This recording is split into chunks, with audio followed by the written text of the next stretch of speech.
नमस्कार. मी सुधाकर नातू.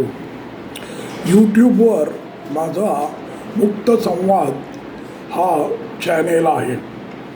त्यामध्ये मी आतापर्यंत 175हून अधिक व्हिडिओ प्रकाशित केले आहेत.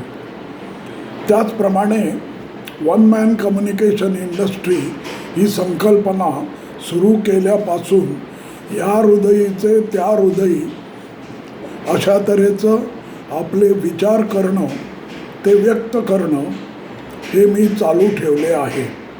आणि त्यामुळे माझे आतापर्यंत 600च्या वर माझ्या ब्लॉगवर आर्टिकल्स किंवा लेख लिहून झाले आहेत. रंगांची दुनिया हा स्वतंत्र खाजगी फेसबुक ग्रुप मी 4 वर्षापूर्वी स्थापन केला आणि त्याचे 165हून अधिक सदस्य आहेत. यूट्यूब चॅनेलवर 1500च्या आसपास सदस्य आहेत.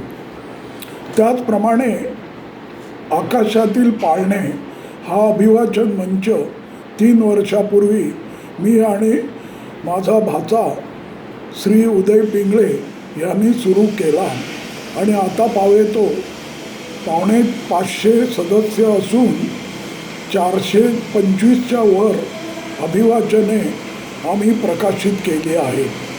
तर हा माझा असा संसार असंच म्हणायला लागेल, संवादाचा, संपर्काचा आणि एकंदर कल्पना विस्तार करत प्रतिभा प्रत्यक्षात वापरून योग्य ते विचार करून योग्य त्या स्वरूपात मग ऑडिओ असो, व्हिडिओ असो व मजकूर असो अशा तऱ्हेने प्रकाशित करणं, यामध्ये मला विलक्षण आनंद गेली 8-9 वर्षे मिळत आला आहे.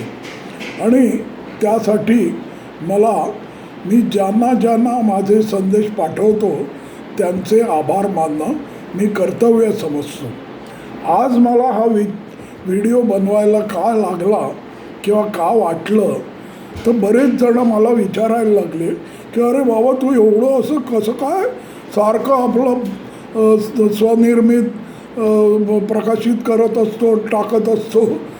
तर काय आहे, मला कुठल्याही अनुभवाचा किंवा काही ऐकलं, काही बघितलं किंवा काही वाचलं तरी कुठली गोष्ट कशी मला विचार करून कल्पना करायला आणि त्याचं विचारात रूपांतर करायला लावेल हे सांगता येत नाही. दिवसाची सुरुवात एक उदाहरण म्हणून मी आजची देतो. त्यामुळे तुम्हाला कळेल की कशा तऱ्हेने हा माझा कम्युनिकेशनचा जो काही संसार आहे तो चालू आहे. फिरायला गेलो होतो सकाळी आमच्या इमारतीच्या तळामध्ये. मी साधारण 3-4 हजार एवढी पावलं चालतो. विस्तीर्ण असा तो परिसर आहे. तर आज मला लक्षात आलं की प्रवेशद्वाराकडून एंट्री घेतल्यावर तिथे पाणी साकळलेलं आहे आणि हे मी जवळ गेले 8-10 दिवस बघत होतो. तर त्याच्यावरनं मला कल्पना सुचली की ह्याबद्दल आपण आपल्या त्या ग्रुपमध्ये टाकावं. तर त्याला योग्य ते स्वरूप देणं ही प्रतिभाशक्ती किंवा कल्पनाशक्ती किंवा शब्दरूप करायची किमाया. तर असा तो पहिला योग्य तो मुद्दा टाकला आणि त्याला ताबडतोब प्रतिसाद मिळून खात्री पटवण्यात आली की हे सारं साफ केलं जाईल. म्हणजे काहीतरी उपयोग झाला.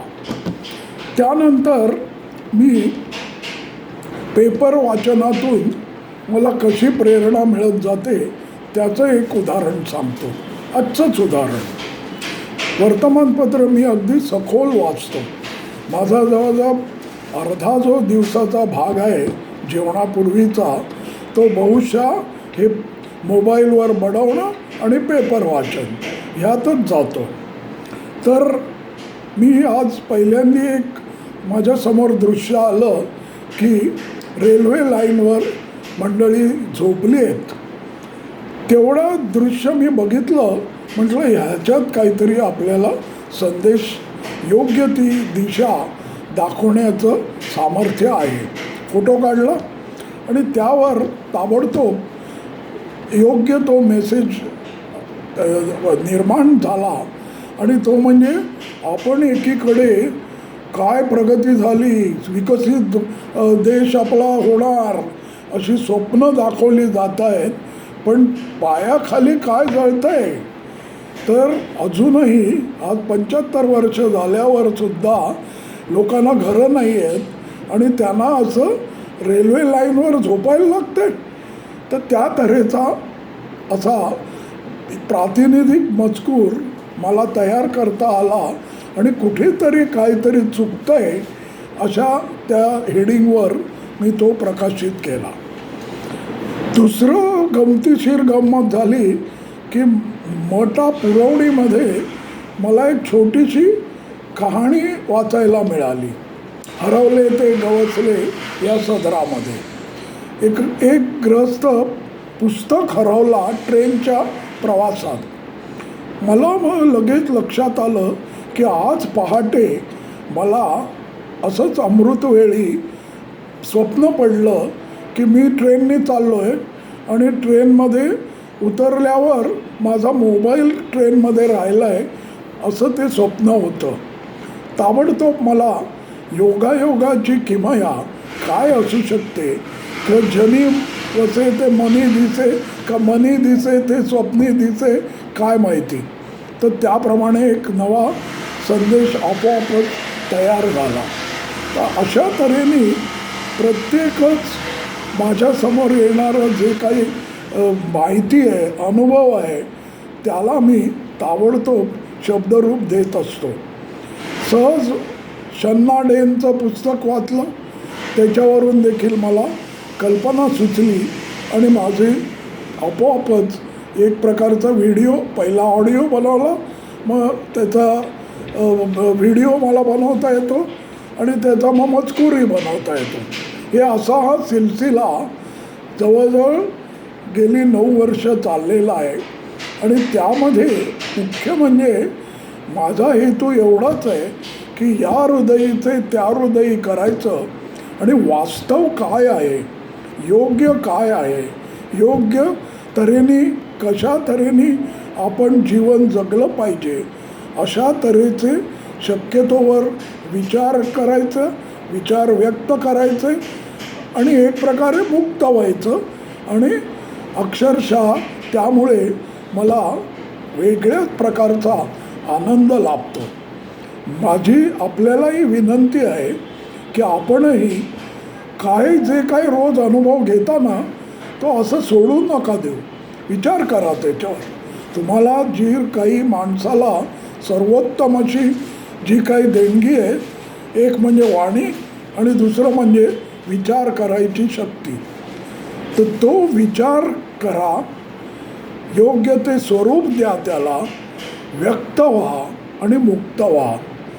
असा माझा आजचा ह्या गप्पांमध्ये म्हणा, मुक्त संवादामध्ये म्हणा, एक प्रकारचा माझा मनोगत आहे, ते मी व्यक्त केलं आहे. कसं वाटलं त्याचं जरूर प्रतिक्रिया द्या आणि माझ्या सर्व संपर्क जे काही मी पाठवतो संदेश, त्याला योग्य तो प्रतिसाद द्या अशी माझी आपल्याला विनंती आहे. धन्यवाद. मी सुधाकर नातू.